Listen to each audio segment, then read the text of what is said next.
back, guys. Q, what's happening today? You there? What is up, Alex? How you doing, man? Thank you for having me back. Good, good. Excited to have you, man. You delivered a wealth of knowledge on was that last week? Last Yeah, week we had you on? yeah, Yeah, about MicroStrategy. So I'm ready. I mean, do you want to start us off with markets at large, or what are you thinking off the bat here? yeah. Let's do just like a quick check-in on market direction, just to get a sense of where things are at. We're gonna, if I can give him the host status. Oh yeah, I got you. All right. There you go, my man. So very quickly, just peeking over to Investors Business Daily, we see the market is in a correction. So tough sledding out there for anyone who is still investing. Be careful. It's tough, rocky waters. I would say this: so long as we don't undercut that low from Monday and we have a day of a nice 1% gain with good positive volume, we'll be back in an uptrend very quickly. So we could literally see this change as soon as tomorrow. But in the meantime, treat the markets as such.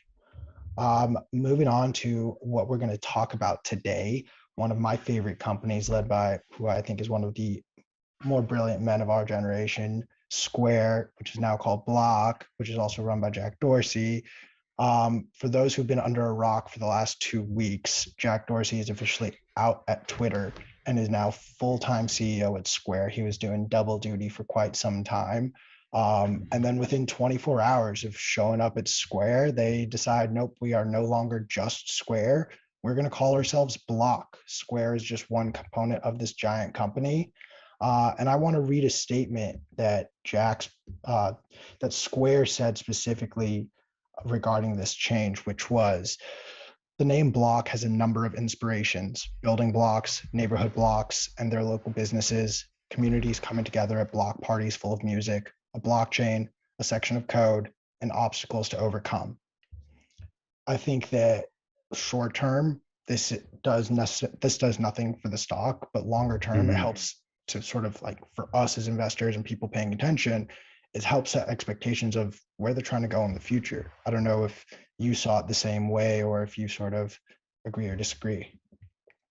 Yeah, let's tie it back to Bitcoin real quick. So just broad strokes, Jack Dorsey's been bullish on Bitcoin for years, right? He's been, I mean, more or less behind the scenes, a press release, a tweet storm here or there, just quietly plugging away at a couple of projects. And I thought maybe we could break those down. One being what is now called Spiral. Yeah. Do you want to define that project for us, or what's the standing definition of Spiral today? What do they So do?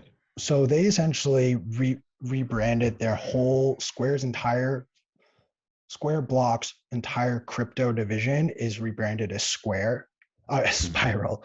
Hopefully, this won't turn into shitcoinery, but given Jack's passion for Bitcoin, I and many, I think, remain hopeful that this will be Bitcoin focused. And just 2 days ago, they actually announced a Lightning development kit to help sort of build out nodes easier and just sort of bring the Lightning Network, I think, more access to more people who may not necessarily have had the technical savvy to set up their own nodes.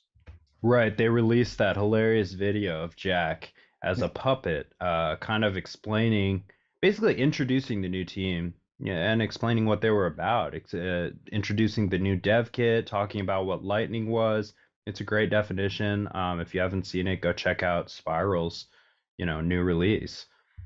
Yeah. And I think one of the really cool things too is just going off of Spiral, like there's so many other things that Block is going to be focusing on specific to Bitcoin.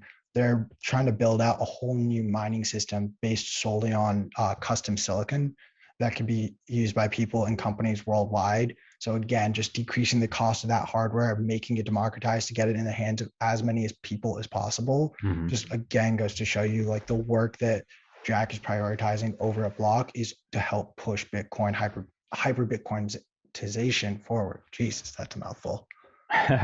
So talk about that a little more. So we've got Lightning dev kits helping the community in general. We've also got, I guess you want to call it like open source mining, or what do Yeah. we know about this new silicon fabrication, this special chip fabrication? Is it just lowering cost and barrier to entry for people overall? Is that the That plan? is that is my understanding at this moment, is just to help sort of like get the costs down, give more access to a lot of people. And I think that sort of speaks to Square at its core values.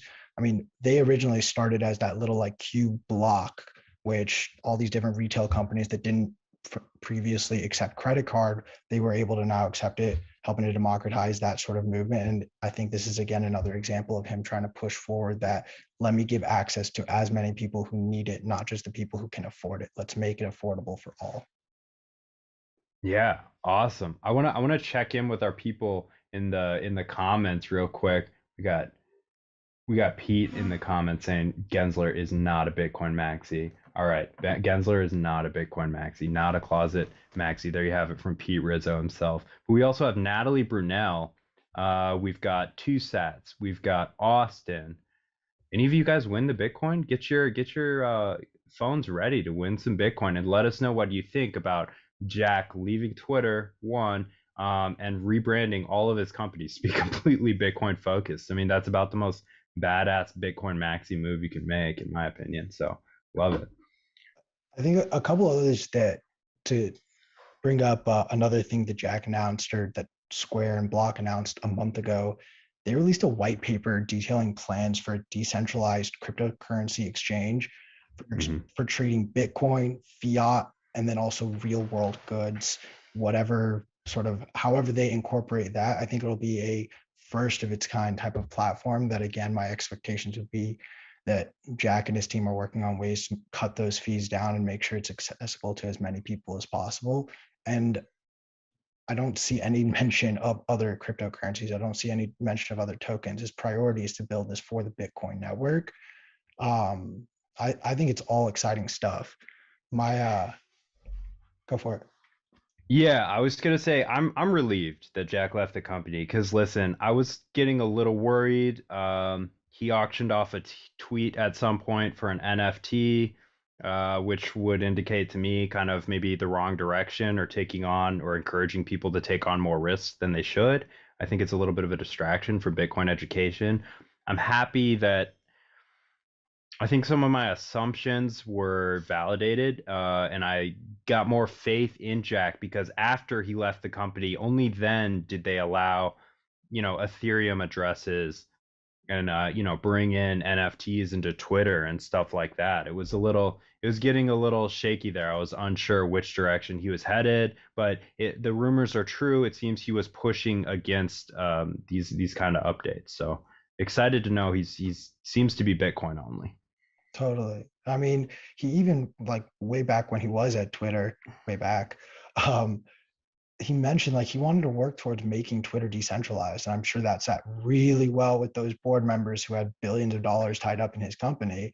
But now that he's not there, I wouldn't put it past him and the team over at Block to be looking into a way to create some sort of decentralized platform, whether that's a social media platform, whether that's a streaming service. You've got to keep in mind they still own Tidal, the Hmm. old music streaming service from Jay-Z's company. I mean, they have the right to license music. They have the prioritization of creating a decentralized network. I mean, could you imagine having a decentralized social media network that had the ability to license any song you desired, unlike TikTok and Instagram, which music is limited to what they can license and pay for. Hmm. And at the same time, you're properly paying artists to use their work. You're properly, covering up your data because it's decentralized. You're not getting like spammed and hit with all the ads because you talked into your phone's microphone one time 6 minutes ago. Yeah, it seems almost too good to be true. I mean, we'll see what comes of it. I want to say I'm bullish on Tidal, but I don't know too much about it. I've seen Jack kind of like amp up the tweets about Tidal recently. From what I understand, it's a way for music artists to get direct from the streamers payments, essentially cutting out the middleman, cutting out the need for those like overbearing record industry executives that we've had for centuries, and other just people that get in between that transaction, which should just be a fundamental like this is something you can stream couple of pennies, go straight to the artist for a good cause, support them, stop streaming if you don't support them. I like the idea. Title, I'm excited for title. Totally. I mean, I think also before we dive into the chart, I think it's important to, like look back on everything we just talked about. Mind you, this is Square, Block, and they are considered a fintech company. However, I'd argue like beyond just that, their competitors are PayPal with Cash App. That I'd say they, in some respect, compete with banks because Cash App offers banking services and debit cards. You also have Tidal, so now they're competing with Spotify, Apple Music, and other streaming type services. You have their plans to build out a mining network. So now you're going to compete with the Bitcoin mining companies. Like this is a sneaky conglomerate being steadily built block by block, pun intended. I love it. Let's break into this chart. Let's do it. So it's not pretty. It's not been a fun year. This is the 1 year outlook. Right here is where we started the year, and we are down here. We've essentially done nothing all Wait, year. wait, wait. Let's break down what this chart is first off. Yeah. So this is the Square daily chart. Um, we see here sort of this is where we are at currently. This is the beginning of the year. We have volume on the bottom, how many shares are bought and sold. Green signifies that the close was higher than the open. Red signifies the close was lower than the open. Um, so one thing I wanted to sort of highlight right now really quickly is this very, very, very sharp downtrend that we find ourselves in. This is not typical. You don't see this type of a sharp downtrend for a long period of time. One thing that it is worth noting is Square, for better or worse, had a very sharp uptrend for most of last year. And we could very well just be seeing the counteract of that. But Can you give me a broad strokes? What made, I wasn't paying attention to Square News this time last year. What made it shoot up like that? And then why do you think we're crashing down right now? so everyone crashed during the COVID markets last year. Square took a little bit longer than some of its fintech counterparts to bounce back. I think PayPal started a nice little run before this. And Square was kind of under the radar. Cash App did not have the user base that it had at this point a year ago. They started buying up Bitcoin and putting it in their reserves at around, I believe, October of last year, September, October. So in this period. And then again, going back to their bread and butter has been those little white cubes that you can plug into a phone, or that when you go to a retail outlet and you pay with your credit card. And when everyone was getting scared of COVID and stopped accepting cash, you saw them actually double sales very quickly on those Mhm. purchases. They were sold out, and that led to this first nice little leg up. And then the buying the Bitcoin a few months later helped, I think, push it over the edge. Every single quarterly announcement in 2020, their income from Bitcoin bought on Cash App, which, fun fact, you can buy Bitcoin on Cash App. It's the easiest way Yeah, to convince your friends to buy Bitcoin. It's because they already have Cash App. Just go 2 tabs over, buy some Bitcoin. I second That that. Can I stop you for 1 second? Just to slow it down to tie it back to Bitcoin real nicely. So one, Cash App is probably, I mean, for me, it's been one of the more reliable exchanges. When all the other exchanges break, everything goes down. Cash App's always there. It's a little expensive, but you can withdraw instantly. That's nice. You can get that Bitcoin in cold storage in minutes. Awesome. You can choose the fees you pay. Awesome. The reason this chart is important and the reason, looking into Square's Bitcoin holdings is important is, again, it's not possible or legal for everyone to hold Bitcoin outright. For most of us, this is the best case scenario and the best solution. However, there is a hierarchy here. And I mean, tell me if I'm wrong, Q, but I think the second level, the second best thing to holding Bitcoin is holding equity of a company that owns Bitcoin. Actually, absolutely. the second one would probably be holding like an IOU for Bitcoin on something like Robinhood, but holding equity in a company that holds Bitcoin is pretty good. It's up there, right? I challenge you in saying that I disagree on the IOU of the Bitcoin, from the Okay. simple fact that, like, if you're gonna take on that volatility without ever having the root benefit, which is like, this is my ownership. I own this Bitcoin and it is mine.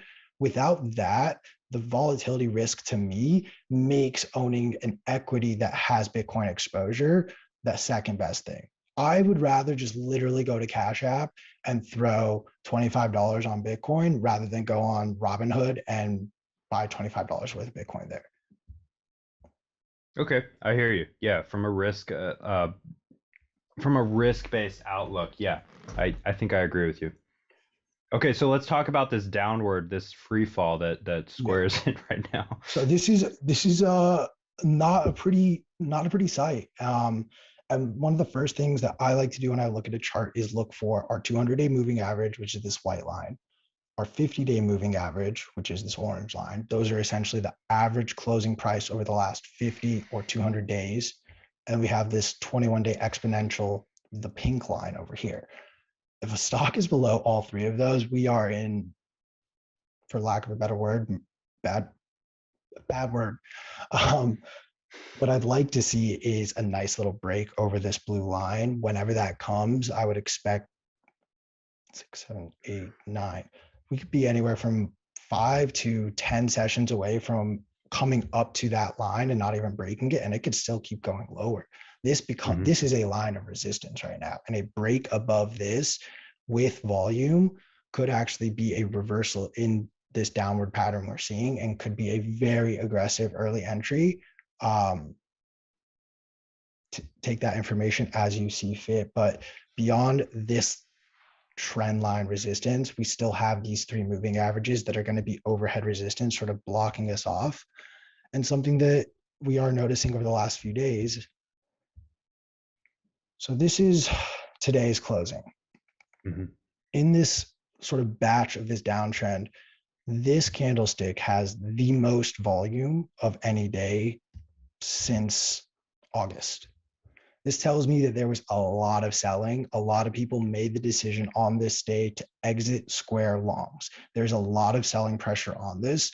So somewhere, like we mentioned last week, whether it's the top, the middle, or the bottom of this candlestick body, are going to be some level of resistance. And we see right here, yesterday we had a close above it on very light volume, the lightest volume we've had in over a week, and then that was negated very quickly. And today we have officially closed below that line, confirming this 192 level to be an area of resistance. So do you wanna go over quickly the news events and maybe what is being predicted as what could break us through that resistance? Is it just market sentiment, like the broader fiat market sentiment about Bitcoin? Will that change Square and Block to the upside? So absolutely, it was announced on December 1st that Square was going to change their name to Block. That is this day right here. So they opened up a couple days after the announcement of Jack coming in full time to Square. So this is the period where Jack has exited Twitter. He is coming to Square full time. It looks like, oh, Square is actually going to start to correct. And the moment they say they're going to change their name to Block, we have now undercut these lows, new level of resistance, and see nice heavy selling. And we continue this downward spiral pretty much until this week, until 2 days ago when they made the Lightning Labs announcement. Additionally, the market did have a nice little correction here. So I think this is trading a little bit in line with the NASDAQ, given it's a tech heavy stock in that sector. We're seeing a lot of mimicking of the market direction with this stock. So that also doesn't hurt that the NASDAQ bottomed out on Monday, as did Square.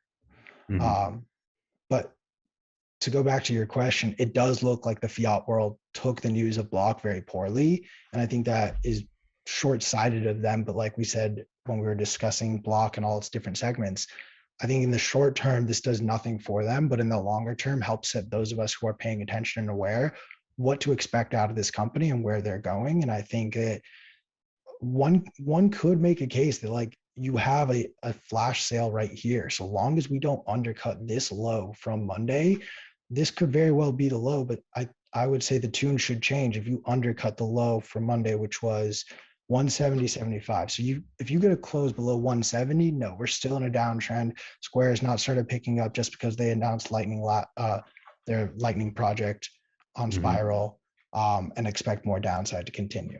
However, if we can start to break above this a little bit, get above this trend line, and I think buckle this large candlestick with the resistance support level right around here at 205 Mhm. plus the 200 psychological hurdle, we're back in the good graces of Square's future.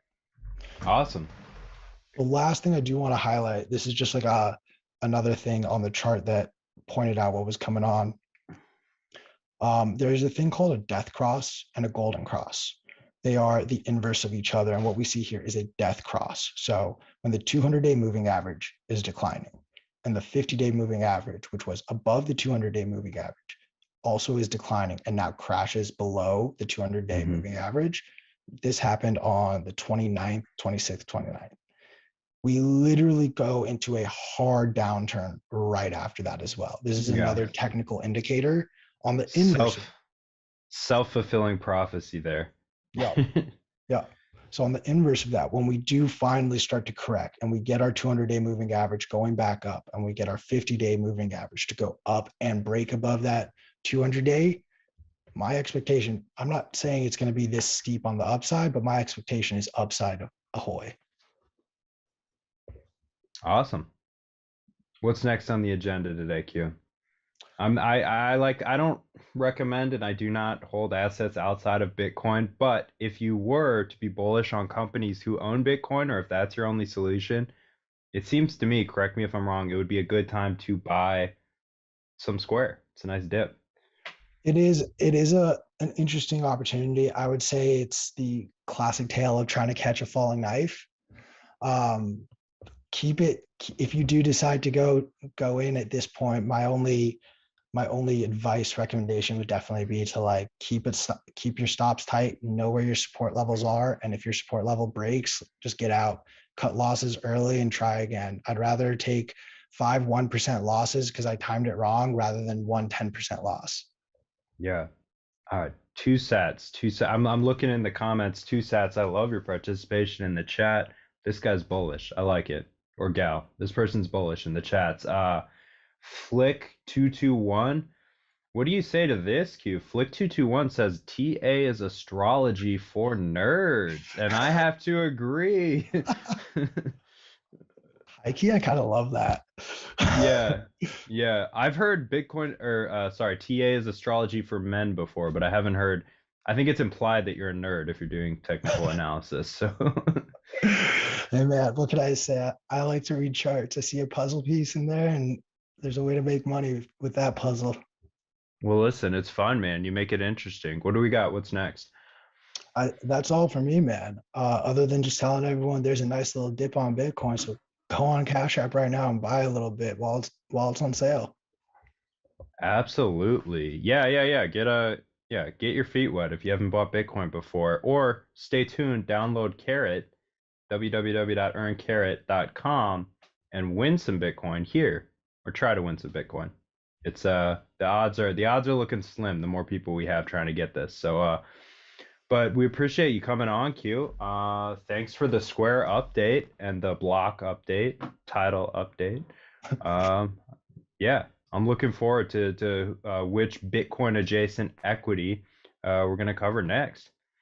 Awesome, man. Well, thank you again for having me, Alex, and be sure to check out all the great stuff coming up next on Bitcoin Live.